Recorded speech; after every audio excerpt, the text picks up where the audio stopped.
Akhirnya jelas mantan presiden itu tak pernah benar-benar pergi. Prabowo Gibran baru saja berkuasa, tapi Jokowi sudah sibuk mengunci periode berikutnya dengan membuat pernyataan dukungan 2 periode. Ini bukan dukungan, ini kepanikan, kehilangan kendali. Kalau kekuasaan itu nikmat, mengapa harus diamankan sampai sejauh ini? Kalau niatnya tulus, mengapa masa depan bangsa harus selalu lewat jalur keluarga? Jangan pura-pura bicara stabilitas. Yang ingin distabilkan itu pengaruh. Yang ingin dijaga itu akses kekuasaan. Dulu mengaku selesai, nyatanya belum.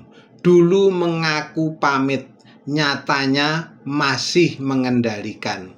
Ini bukan demokrasi, ini pewarisan kekuasaan dengan wajah formal. Dan rakyat seperti biasa cuma dijadikan alasan.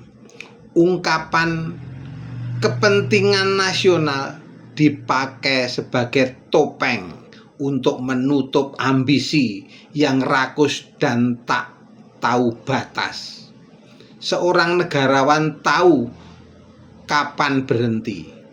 Tapi yang kita lihat hari ini adalah mantan presiden yang tak rela dilupakan dan tak siap kehilangan pengaruh. Jadi mari jujur saja, dukungan 2 periode ini bukan demi bangsa, melainkan demi keluarga yang ingin terus berkuasa. Dan jika ini dibiarkan, maka jangan heran kalau demokrasi berubah pelan-pelan menjadi milik satu nama.